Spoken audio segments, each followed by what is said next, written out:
What's up, everyone? Welcome back to the Vanguard Live. We got a really special interview for you guys today. Quite a surreal occasion for me in particular. TJ Kirk, the Amazing Atheist, was one of the first, if not the very first, YouTubers that I really ever checked out and was into, going back to like the early 2010s. So super excited to chat with the guy. Not in person, obviously, but over stream. So super excited to chat, have a conversation, talk a little bit about the past, present, and potential future of the skeptic community, the atheist movement on YouTube, all that good stuff. But how you doing, Zach, before we get TJ in here? Yeah, doing really good. Yeah, familiar with TJ's content, obviously not quite to the depth that Gavin is, so I'll be mostly riding shotgun for this interview, but super excited to talk with the guy, as Gavin and I were joking a little bit before air. I also, as well as Gavin, went through an I'm an atheist, fight me phase. It was just more offline. I was a little later to the YouTube game. It wasn't until like 2016 when I started to become more of a regular consumer of that style of content, which was a little bit late into the skeptic community arc. But yeah, super excited to hear from TJ, have reacted to some of his more recent clips, his base rant about running for president and kind of what his vision for politics would be. So yeah, super excited to chat with the guy and, just hang out. Yeah, I forgot to mention that, Zach. We're also going to be speaking with a presidential candidate today. TJ Kirk is actually running for president. I totally forgot about that. So we can ask him how that's going. Anyway, with all that said, don't want to keep him waiting for much longer. Welcome to the Vanguard, TJ Kirk. Hi, how you doing? Doing good, man. Thanks so much for joining us today. How's it been?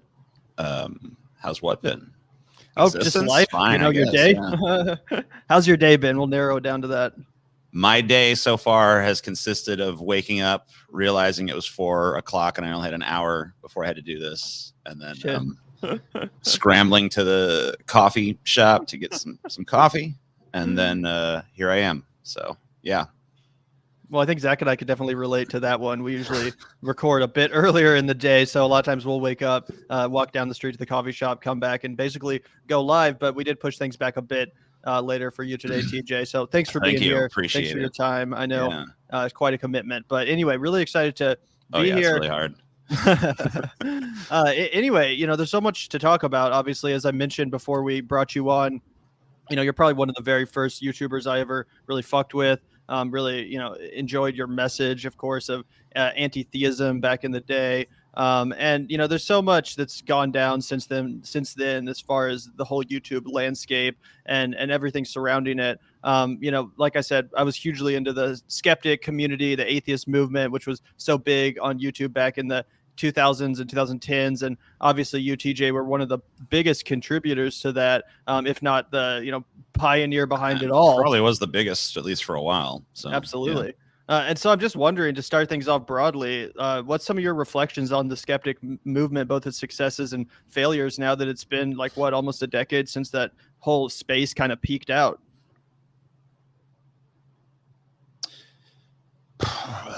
Really, I don't know. Rough question. I never really felt part of the community. I always kind of just did my own thing. I was never too tapped into what anyone else within that space was doing. I've never been a very community-oriented person. So I almost feel like, even though I was clearly part of it in the eyes of, the people viewing it, and clearly I was influenced by the zeitgeist of the moment, there is sort of a disentanglement or disenfranchisement from that community that was, pretty much built in to the inception of my participation. I'm not going to say that I was totally aloof to everyone else that was making content at that time, but I've never been much of a YouTube viewer. I've always kind of said YouTube is for being on, not watching. So, yeah, I don't know. I don't really have too deep a reflection on it. Obviously, various people from that space have gone on to radically different places now in the current landscape, and obviously a lot have disappeared as well. But obviously there's a pretty wide gulf between where someone like me and someone like say Carl Benjamin, Sargon of Akkad, whatever he goes by these days, where he is. So obviously there's been a wide, but I mean, one of the things we always said in the early days of the atheist community, though, is that, one of the things about atheism is, the atheists are not necessarily aligned politically. It's a very simple sort of, I do not believe in God. Beyond that, we don't necessarily have much in common.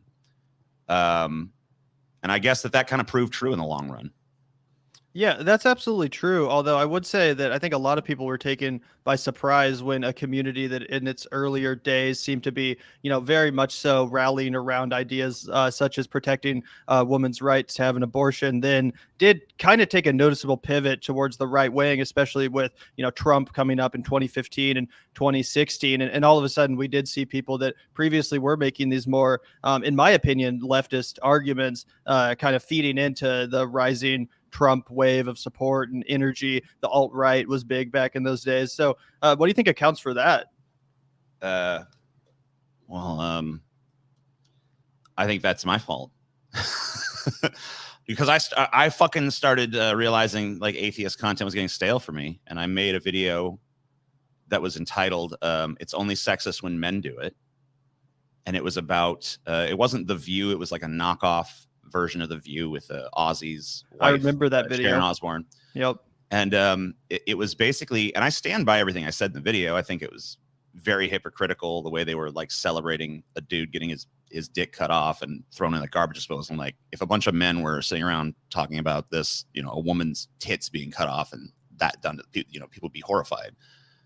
So what I said was basically like, society's double standards on this have got to stop. Either it's funny both ways or it's not funny either way. I don't care which you choose, but choose one, because this inconsistency is hideous.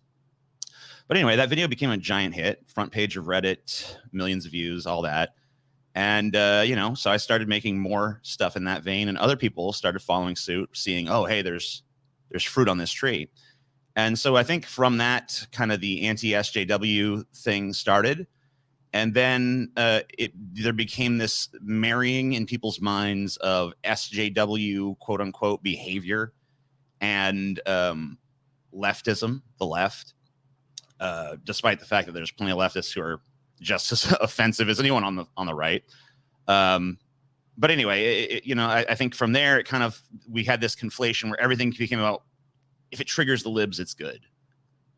And from that mentality, you kind of get these like Donald Trump sort of figures, and the memes get spread around from there. Like, oh wow, yeah, he's based because the libs hate him. The libs hate him, and everything just becomes about, it antagonizes the people we don't like. It antagonizes the people that canceled Roseanne, and that becomes the highest good. And then before you know it, whatever sort of higher principles you had are out the window, because you realize that there's way more money in grifting a right-wing audience.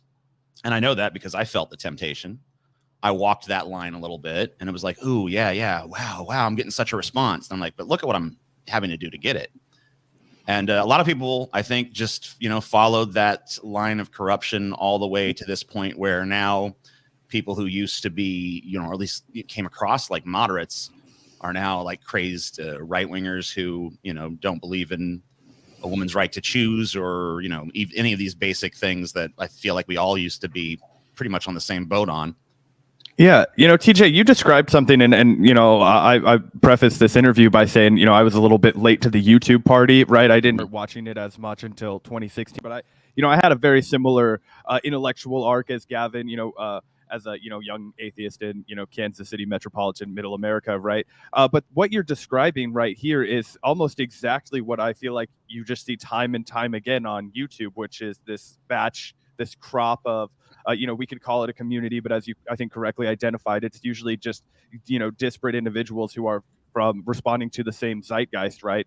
So you could say the same thing where we've seen a lot of people that were making hardcore Bernie Sanders content, hardcore, pretty progressive, ingrained in that kind of mentality. And now you've seen a pivot over time, right? Because in the post Bernie era and the after 2020 election, the left didn't have leadership that was going to kind of corral people in the, to have that same like beacon of Bernie Sanders, this is what unites us or whatever. So it all became very factioned off. Sure. In that faction, you see people who are tempted to basically do exactly what you said you were tempted to, and frankly, to a much, much lesser degree, I'm sure, given our smaller sub count. We also, noticed like, oh, of course, if you title your video this and you are talking about how much the squad sucks and every single video, and then you're talking about how like Ron DeSantis. Well, so, I mean, like you're talking about like the Jimmy Dore phenomenon, basically. It's essentially, yeah. And Right. Jimmy, to his credit, sometimes he'll say things that I agree with, but other times, Sure, I feel like, he'll say things that I massively disagree with, and there are people. Or like Glenn Greenwald. There's been a few people who've kind of moved into this. I don't really call it a right-wing space, but definitely a very different approach to leftism. Yeah, and I'm just wondering if you think that that's cyclical, if that's just bound to happen, like a bell, swinging one way and another. I think that ideologies have a strong tendency towards this, especially when there's not a clear, strong sort of like leadership figure. You mentioned that Bernie was sort of this galvanizing influence on the left and really kind of brought a lot of people over to a more like comfortable space of saying, I'm a leftist. Because prior to Bernie Sanders, I always said, like, I'm a liberal. I didn't really know what a leftist was. It wasn't until Bernie Sanders kind of introduced these ideas into the popular American zeitgeist that I started to be like, oh, this is the kind of stuff I believe. So if this guy is on the left, even marginally, then that means I am too. And then I started looking into what that meant. And, a lot of it grew from there because, we're given a very simplistic, simplified sort of view of politics in America because there's an inherently like this drive towards dichotomy politics where it's like there's this side and there's this side, but that's really pretty simple minded shit because there's factions within factions within factions within every ideology. There's never been this mass consensus, but the times when it seems like there is when you have a figure who is nominally identified with these groups that kind of rises to the top and is, oh, here's our figurehead. So Trump was that for a lot of people on the right.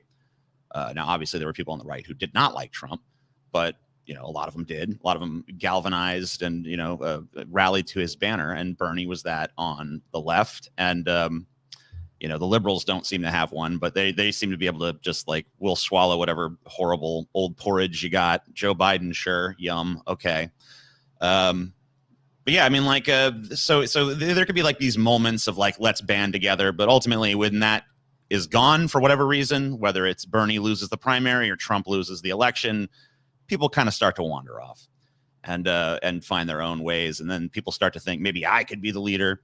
Or maybe I could be part of this new wave going in this direction, or I could be some influence. So there, and then there's people pulling in different directions and different crowds are going to follow different things. But there will probably be someone who comes along and kind of bands everyone back together again, probably around some sort of election movement. But I think that's why a lot of these people have a kind of a built-in anti-electoralism because they don't want that to happen. They want their flock to stay with them, not go to some higher power, I guess. Well, what do you think about that, TJ, as far as the anti-electoralist arguments versus the like waiting around for there to be another Bernie Sanders, another golden goose? Do you think it's smart to engage in more kind of mutual aid efforts as a left winger, or do you think that, we should be focusing more energy on electoralism and on, finding the next Bernie Sanders, so to speak? I think that there's limits as to what you can do within the system.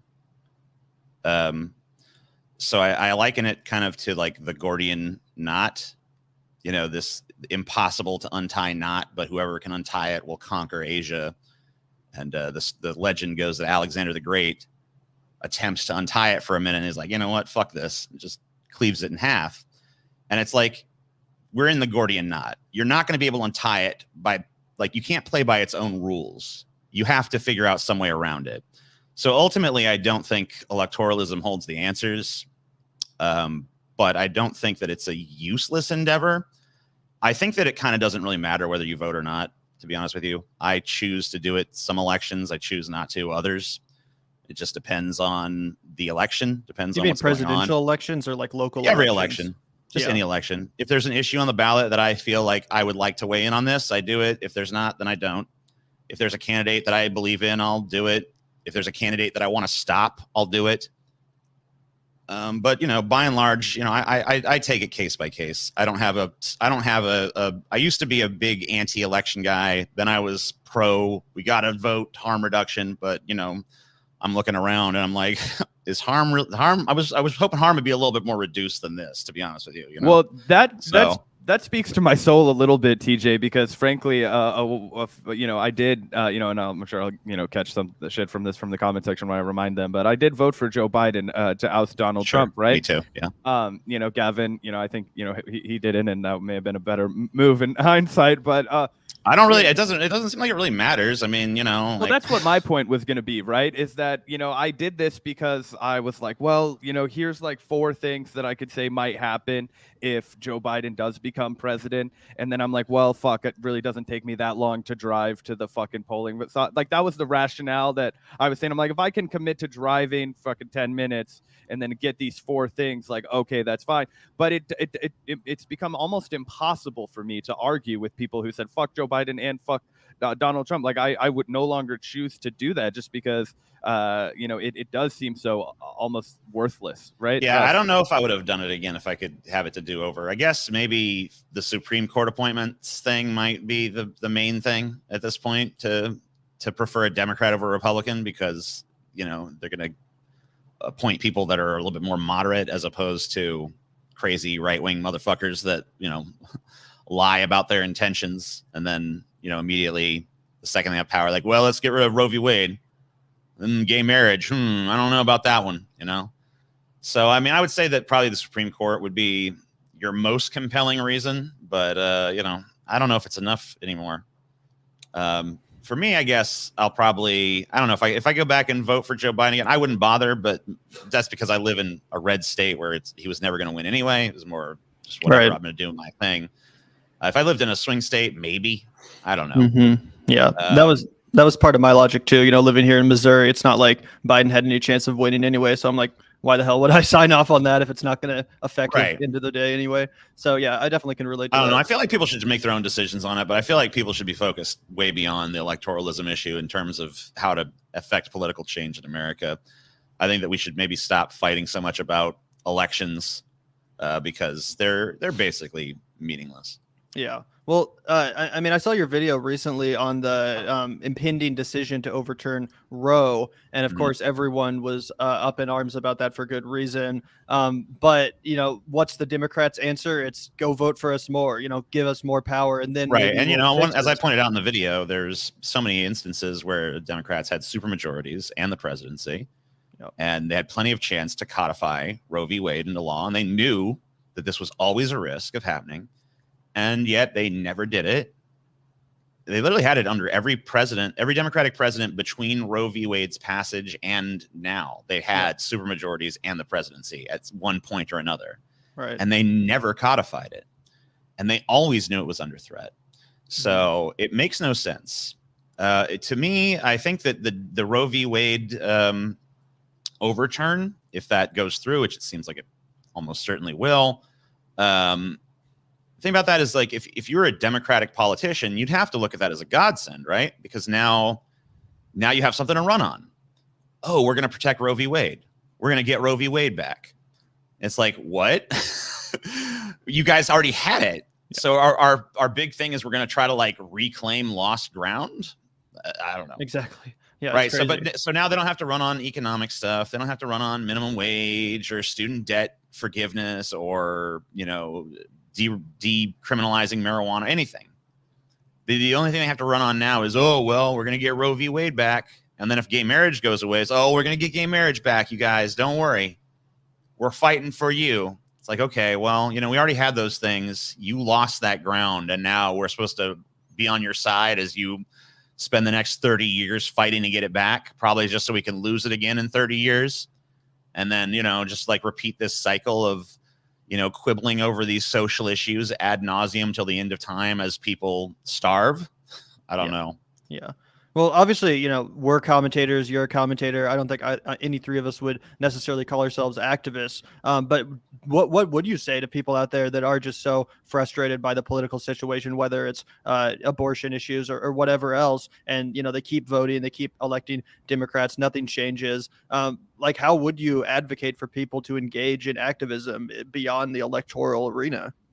I don't know that activism is all that meaningful, to be honest with you. I think that, people get on Twitter and they say something and then it gets a lot of likes and they're like, ooh, yeah. And then someone else is like, oh, that's not real activism. Real activism is out there on the street with your sign. And then they stand out the street, oh, don't do it. And people walk by and see that and then just, okay, yeah, oh, yeah, good, or boo, bad. And then it's like, okay, well, did that change anything? Is anything different now because you stood out there with a sign or you posted a tweet or you made a YouTube video? Does any of that really fucking move the needle? I mean, if it does, it's probably in ways that are so subtle and riddled with variables that you can't possibly understand what you've done. I always wonder, and I don't know if this is, I'm sure there's like a healthy amount of megalomania going on or unhealthy amount of megalomania going on with this, but I always wonder, like, how much did me making that first video that showed that anti-SJW content could go on YouTube, like how much did that contribute to everything that's happened since then? Maybe not as much as I think, but I kind of feel like it was a weirdly important linchpin. And it was like, and I'm just a YouTuber, like, if that actually affected things to the extent that I suspect it might have, that's pretty fucking scary. And that kind of paralyzed me for a while in terms of making things. I'm like, I don't know how much I even want to put shit out into the zeitgeist anymore, because it seems like the results can be so strange, unexpected, and bizarre. So, even if you do get your message out there, once it's out there in the world, you have no control over it. Yeah. So what I would recommend to people is improve yourselves, try to be better as human beings, try to help others around you improve. Because I think that the best thing that this country can do is have a better quality electorate, a more skeptical electorate, a more perhaps even cynical electorate. Foster these ideas within people.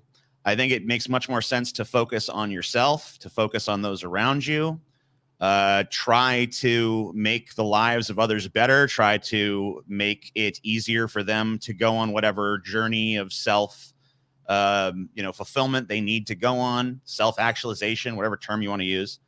I think it really boils down more to what we do for ourselves and what we do for others than it does any sort of activism or anything like that. I think if you have a skeptical, well-informed populace, they're going to start seeing through these scams a little bit better, a little bit easier. And I think that there's a tremendous amount of potential in people that is ignored, subverted, destroyed through various means, because I don't think that we live in a culture that prizes our individuality or our capabilities or our potential. I think that it treats us like cogs in a vast machine that wants to grind our souls down into dust and bend us to its will. And I think that the more you teach people to resist that, the better off your society is going to be.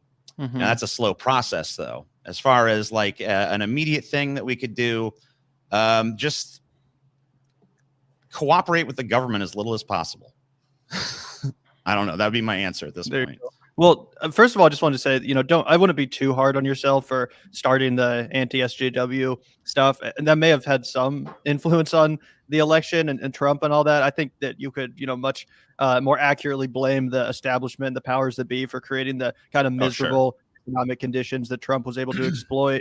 But that being said, I would never be so conceited as to think like, man, if I hadn't made that video, Trump wouldn't have got elected. But I don't know. Right. I guess part of me is that conceited. So never mind. That being said, and not to dredge up any old drama or anything like that, but I do remember there was one guy in the skeptic community, Dusty Smith, who kind of was trying to raise the alarms about this, and he actually put out a video that I think was called "How the Alt-Right Took Over the Skeptic Community" back in 2016, and he just got completely his whole channel was basically like destroyed from what I remember. His whole career. I was one of the when ones that fought him on that shit. Yeah, so I remember that. I kind of know. So in fact, I'm still blocked, TJ, on my personal Twitter account because I remember you blocked every single person that followed Dusty. So again, just in retrospect, I mean, obviously putting aside egos and all that crap, do you think he was right about that?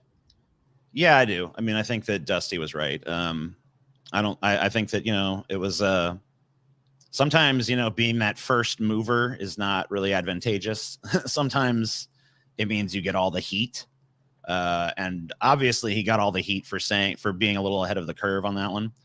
Oftentimes we punish people for being ahead of the curve. So that kind of happened to Dusty. So, I feel bad that did, but, he was right. And, he should definitely get credit, I think, long-term for being right about that. Yeah. Yeah. Well, I mean, luckily for him, I think he's doing fine. I sometimes watch his show. Seems like he gets a good amount of live viewers and that he's bounced back. But yeah, I do remember, obviously, I don't know how familiar, if at all, you are with Zac and I's channel, but we do cover a lot of kind of like intra-commentator beefs and drama and all that stuff. So I specifically remember that being one of the first real. Yeah, I'm not really. I don't know. I don't really get into that kind of stuff too much. Sure. I don't really care about it too much. I mean, like. It's because once again, I'm not too enamored with internet personalities. Right. I like doing it. I like being one. I personally am not that fascinated with it. I don't know. It's never been something that I cared about. Well, when Dusty, was making those points, and when so many people were kind of pillaring him, including yourself, for making those points, and now you say you agree with him. So at the time, did you genuinely disagree with him, or was it more of just like an ego, like fuck this guy for calling me out, I'm gonna try to destroy his channel, or were you still processing? There was no urge to destroy Dusty's channel or anything like that. It was just I wanted to put him in. I thought it was I thought he was totally out of line. I don't really remember all the specifics, but I remember just kind of feeling like, this is hyperbolic, histrionic nonsense. He's totally off base on this. This is not how things are going to happen. This is like outrageous, grandstanding shit. He's just trying to appeal to this new demographic and blah, blah, blah, blah. Because, it was obvious there was like a nascent sort of left demographic, and there's obviously left-wing grifters as well. Right. And I was like, well, I think he's just grifting this new like left movement that's coming up. And so I was like, I kind of even called him out on Twitter, like, yeah, you just grifting, blah, blah, blah, blah. But, ultimately he just saw something that none of us had fucking seen yet. And, he got shit for it. I gave him shit for it. I don't really regret giving him shit for it, even though I know I was wrong, but like at the time I thought I was right. Yeah. And I behaved in accordance with my principles, but yeah, in retrospect, I was wrong about that. Yeah. All I was getting at was that, like, while you were doing that content, you weren't like consciously trying to bolster right-wing arguments necessarily. You just no, I don't think so. I mean, there was okay, so there is a kind of a fuzzy line here, I think, where there was obviously a red wave in 2015, 2016, right?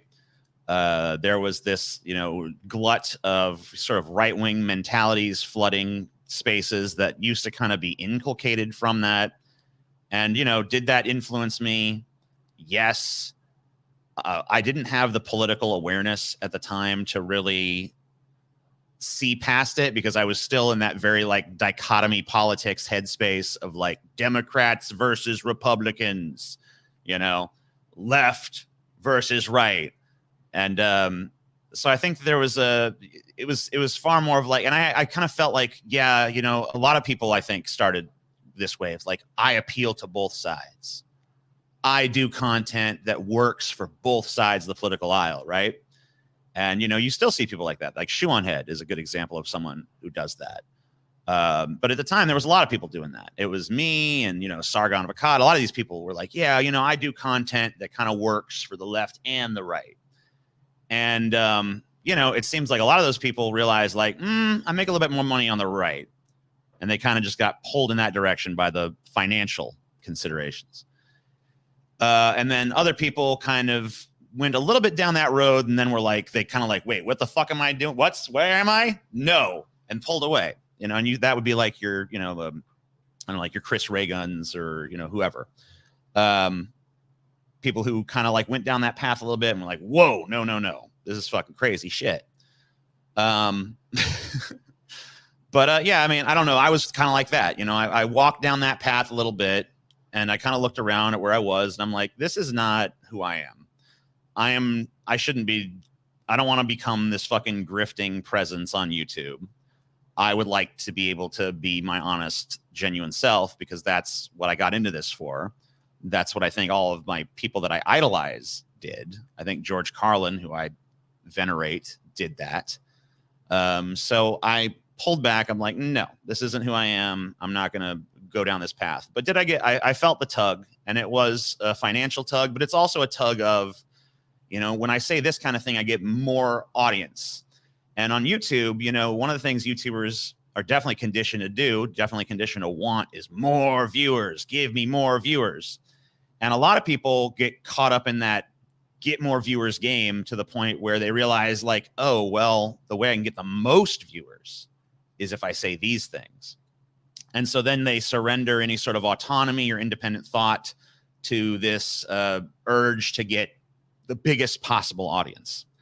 And, sometimes it could even be kind of subconscious, right? Sure. Oh, yeah. I mean, like you could totally do this without even ever having an awareness that you're doing it. I think for a lot of people, it probably is like that. They never have that moment where they wake up and look around and say like, what the fuck? Where am I? What am I doing? What am I saying? This is horrible. I have to fucking pull back. And those people probably didn't start out from as solid of a, kind of intellectual or ideological foundation, I would say. They just kind of came in here saying whatever or throwing whatever they could at the wall, seeing what sticks, and then they go with what sticks. But I think someone like yourself, definitely myself and Zach, we came into this with a very strong ideological foundation, or at least, some general values and principles. And I think that really what I would say to a lot of people is like, we need to stop venerating view counts, sub counts, things like that, and start venerating authenticity. Because I would, I don't know, it'd be much better if you were to like, if the person who you're listening to is speaking the truth from the core of their being, I think that that's a lot healthier of a thing to be listening to, even if it's something like totally, in your opinion, wrong. Like I'd prefer somebody who I could go to and listen to, and it's like, oh my God, everything they're saying is just a travesty. They're totally insane. But you know what? I believe the sincerity of them. Fair. Versus someone who is like, wow, I agree with everything they say, but it seems like pandery bullshit to me. I hate that. Exactly. And I don't know. That kind of I don't know. I think we need to prize authenticity a little more. That's another thing I would say as far as, changing people's mentalities a little bit. Yeah. Because this thing where, people just want to be agreed with. I mean, that was another very disconcerting thing I realized about the YouTube audience and how it shapes content creators. Because we always talk about this in terms of how creators influence the audience, but no one ever wants to talk about the opposite. And I find that the influence that audience has on creators is way more profound than the influence that creators have on audience. Right. But no one seems to. I repeat this talking point so often, but I feel like no one ever really sinks their teeth into it very well.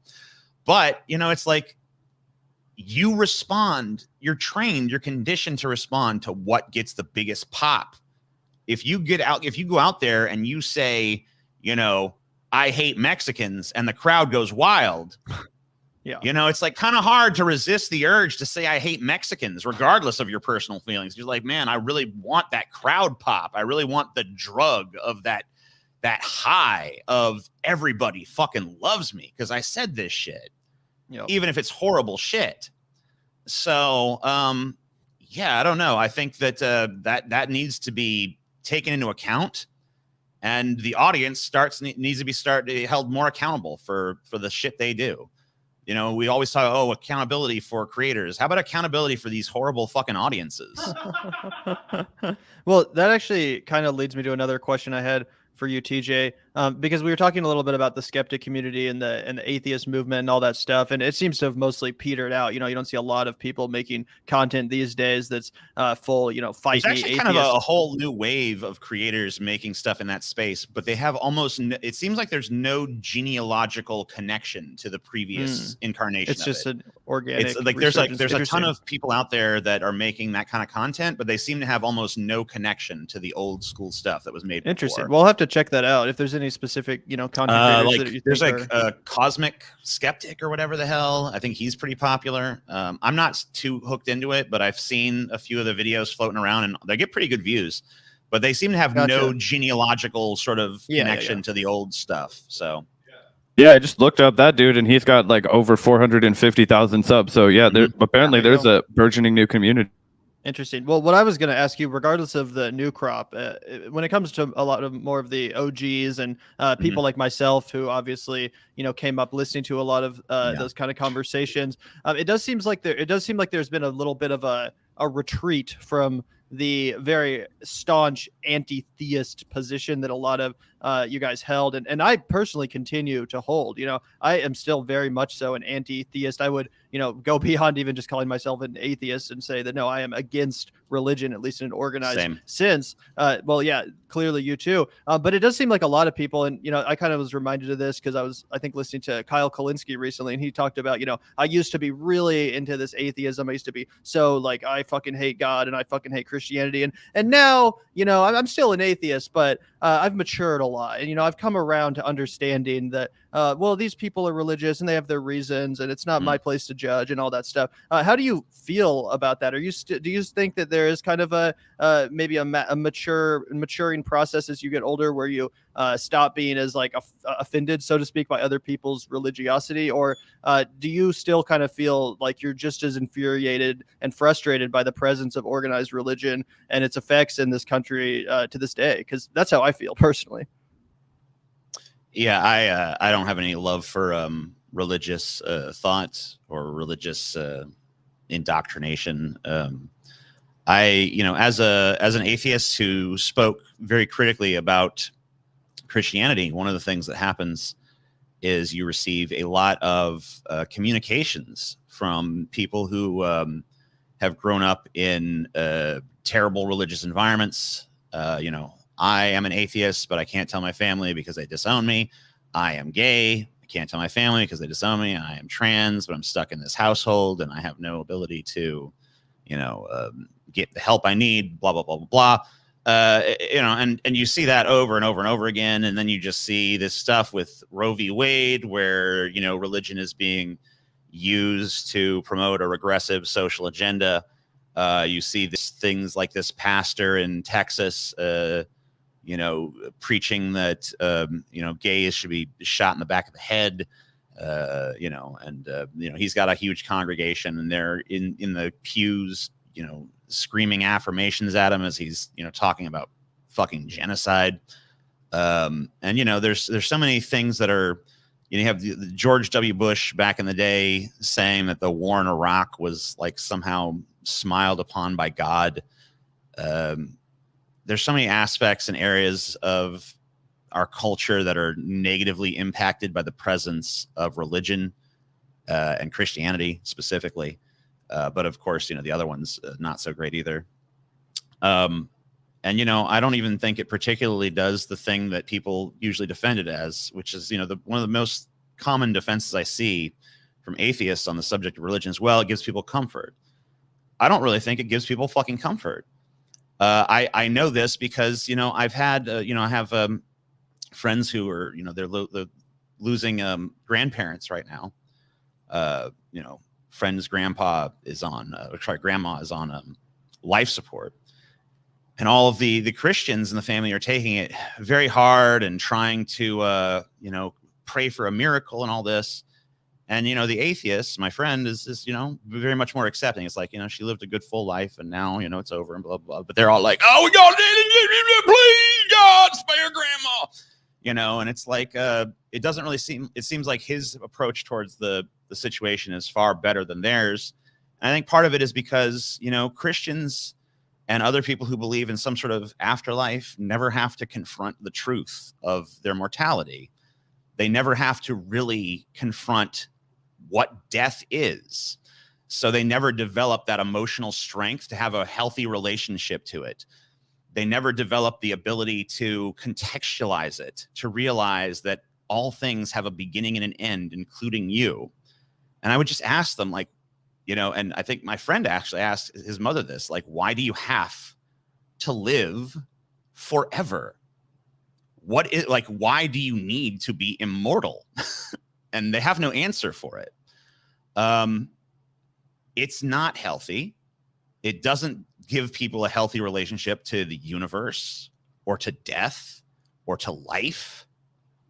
It puts them in eternal servitude towards a supernatural being that does not exist, but who is represented by 1,000,001 hucksters on Earth, living in mansions, driving Corvettes, flying around in private jets, on the basis of, well, I represent this supernatural entity that you're going to get.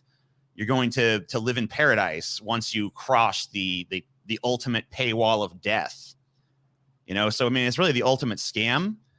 People are getting suckered into it, and it does no one any good except for the people who exploit those who believe it.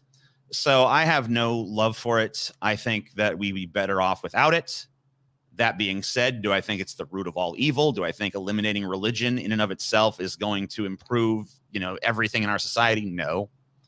I think that there's 1,000,001 other irrational sorts of dogmatic thinking traps people can get caught in, but religion is just one of the oldest and most prominent.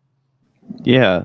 I don't want to pivot too hard away from that, but you kind of got into, something that I wanted to ask you about, which is you're very, you've got a very specific kind of like cadence and oration that I feel like you've developed over your many years behind the mic. And one of the things I wanted to make sure that I asked you about during the time we had you here was your presidential ambitions.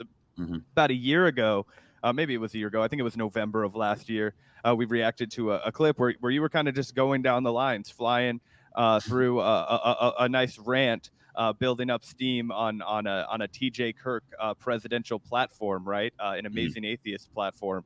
And I just wondered if that's something that's still on the horizon for you. Is that something that you're still interested in, and what your plans were on that? Becoming president of the United States of America is, at this point, beneath my ambitions. I would like to be the ruler of the earth, and therefore I am pursuing that goal. So becoming president, I looked into it. It's far too limiting in the scopes of your power. You can make some appointments, but Congress, like almost everything you do, Congress has to approve of.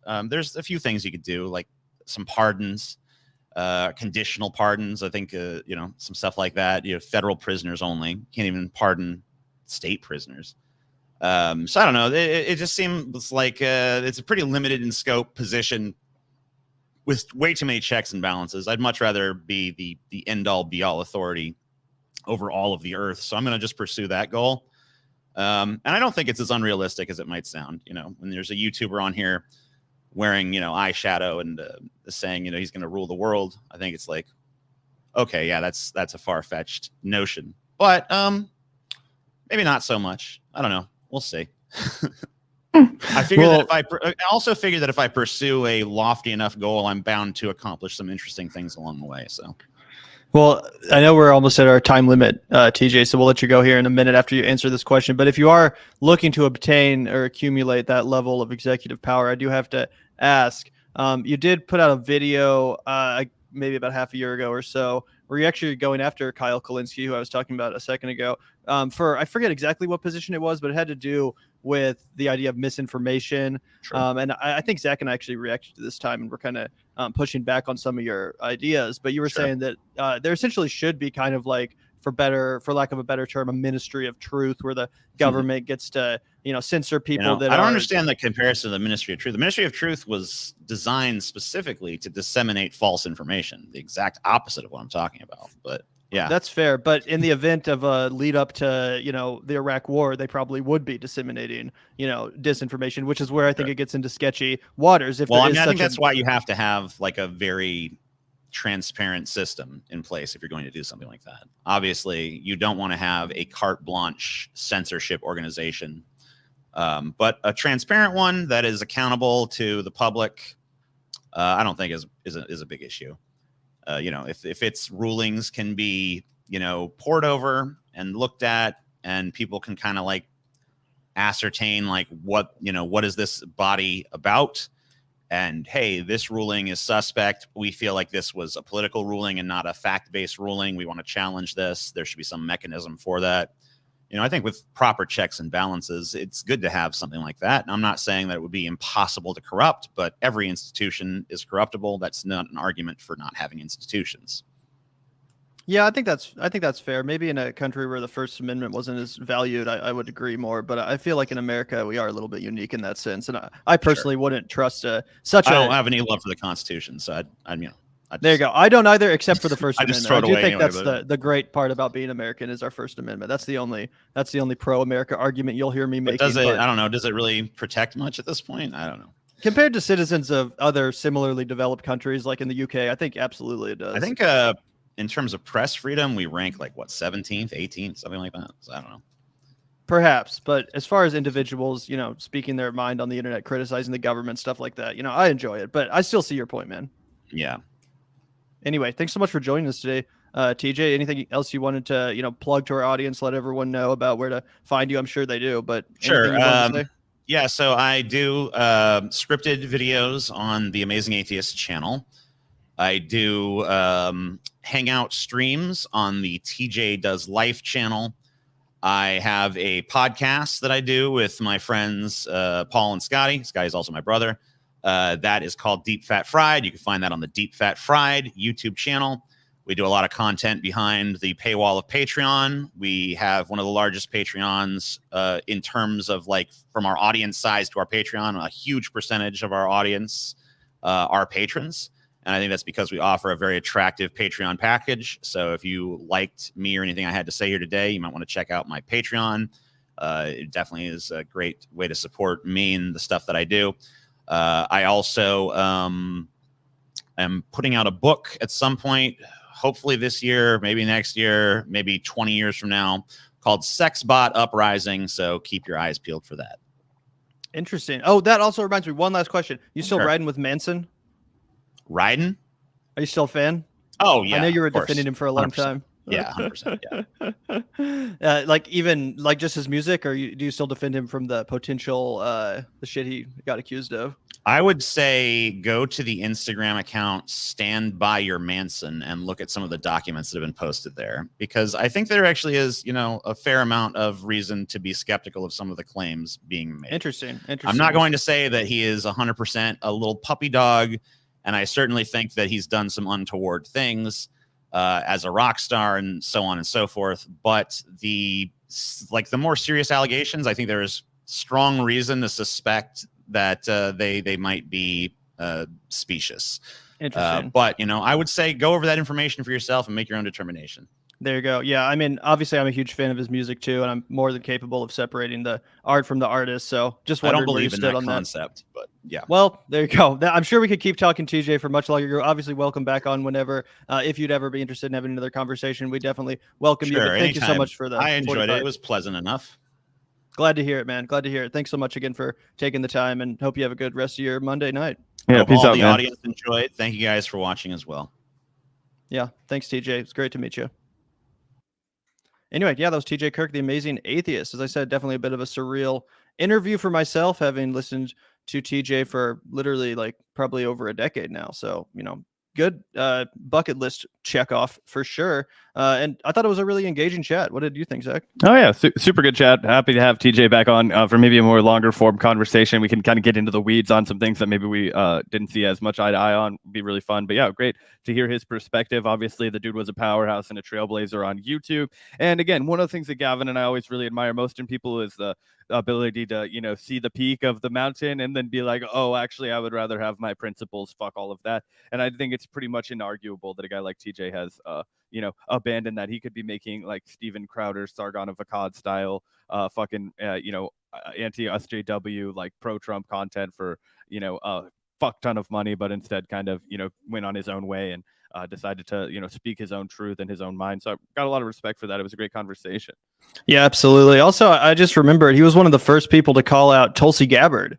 He did a great takedown of Tulsi back in the day that I remember even, at the time I was still a little bit more into Tulsi and I was like, this is bullshit. But in retrospect, he was 100% correct about Gabbard. So go check out his video about Tulsi from maybe a year or so, maybe 2 years. I think it was during the primary, but still just worth noting. But yeah, thanks to everyone for tuning in. I know we got a couple super chats. Thank you, Ariana, for the $10. Really appreciate that, Ariana. As a pagan, I hate how organized religion has dominated the conversation to the point where all spirituality is automatically equated with conservatism and right-wing ideology. It really sucks. Yeah, that's definitely true, Ariana. And even though I said I'm an anti-theist, obviously there are still religious people that have a good value set and that do it in a responsible way without making it everyone else's problem or trying to enforce their ideology on other people. So, I'm sure that you and other people in your pagan community are, probably operating a lot more like how I would like to see religious people. Yeah. And I mean, if you look, and I think that it would be, almost inarguable that society wouldn't be better off if we had, instead of taking influence from a Western religion like Christianity, if we'd followed the roots of the indigenous peoples of the North American continent, I think we would have seen an entirely different evolution of society in a way that would have probably brought on much less derision from people who are opposed to theism. But yeah, thank you so much for the $10 donation and also your perspective. Don't know much about the pagan spirituality, but obviously I don't have anything fucking against it at all. I know that the Christians ripped it off massively. A lot of the traditions of Christianity are actually ripoffs of paganism. For example, most of Christmas, the pagans celebrate the winter solstice, which was like a huge holiday for them. And that's why the Christians decided to basically put Christmas right smack dab during the solstice. Obviously, Jesus wasn't born in the winter if he existed at all. He was more likely born during the summer. So, there's a very obvious reason why they put Christmas right during the solstice period. And also, I think even like Christmas trees themselves were originally more of a pagan traditional kind of holiday season ornament thing. Yeah, 100%. And people are correcting me like about Christianity being a Western religion. Obviously it didn't originate in the West, but the entire church, the Christian church, was dominant in the West as the government and the institution of prayer for much of the developing post Middle Ages into the Renaissance and all that kind of shit. So that's what I was referring to. Obviously I know it fucking originated in Bethlehem. That's why we have all the problems that we have in fucking Israel and Palestine right now. Actually, it originated in outer space, bro. Jesus was an alien. You haven't heard? Originated in your mom. Anyway, thank you very much, Ariana, for your perspective, for chipping in. Thank you so much. And thank you also, Lakes Girl, for the $5. As a hospital chaplain, I attend to death every day. Spirituality is beautiful, individual, and unique. Everything can't be lumped together. Well, that's certainly true. Everything cannot be lumped together. And I really appreciate you sharing your perspective too, Lakes Girl. Obviously, I agreed with what TJ said, but I mean, that's hard to argue with as well. And if you're attending to people at that stage in their life, I'm sure you see a lot of stuff that I don't. So, that's definitely a valuable perspective too. And thanks for the $5. Yeah, and honestly, Lakes Girl, I mean, being with somebody and guiding them into death is like one of the most like difficult things, but it's also one of the most powerful things that you can do for somebody, because as we just discussed, people are not prepared for that. We do not prepare people for death in the society at all. So the work that you're doing, extremely valuable, regardless of any kind of religious element that I might get hung up on. Yeah, absolutely. And obviously, whatever works for you. If religion genuinely brings you comfort and, makes you feel better about life, which is obviously scary, life and death, terrifying stuff, that's good for you. The problem I have is more so people that are really pushing on other people. And, we see all of this hatred that's justified by religious beliefs and all of this bigotry and stuff like that. But of course, in an instance like that, I think whatever works best for you is good. But that being said, I still really enjoyed that conversation with TJ Kirk. Again, someone that I've been listening to for a long ass time. So really a thrill to talk to TJ again. Thank you for your time. And yeah, I thought this was a great stream, Zach. Yeah. Peace out, everybody. Have a good rest of your day. And a quick shout out to the patron community real quick. Forgot to do that. Thank you so much to the patrons for supporting the show and making what we do possible. Really appreciate the support, guys. And if you're interested in joining our patron community, if you saw or if you liked what you saw today on the show and want to support our content so you see more of it, you can hit up the link in the description of this video and all of our videos, patreon.com/the Vanguard channel. Again, if you'd like to have your name up here on the screen yourself, then that's one way to achieve that.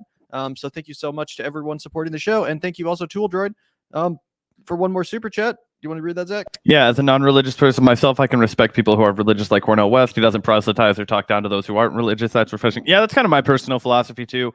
Tool Druid. I think I'm like slightly less anti-theist than Gavin. I'm pretty neutral. I don't give a fuck, to be honest. Don't tell me about it. I don't care. I don't think any of it's real. But I also don't have any more thoughts on it than that, to be honest. So yeah, I can definitely relate to what you're saying, Tool. Yeah, absolutely. And obviously Cornel West is an example of like a Christian that, you know, just really does get it right and practices it in a very a way that doesn't intervene with everyone else's ideology, life, etc. And, you know, he really takes the more like leftist reading of the Jesus Christ and all that stuff. Anyway, great Obviously, conversation. Cornel West is based. Yeah, obviously. But thank you, Tool Druid. Really appreciate that. As always, thank you so much for tuning in today. Hope you guys enjoy the conversation, and we are going to get the hell out of here. But again, thanks everyone for tuning in. Make sure to hit that subscribe button, hit that like button, and we'll see you later. Yeah, and shout out to you, Chris, for being the most dedicated troll in our chat today. I really appreciate it. Bye, guys. Thanks, Chris. Peace out.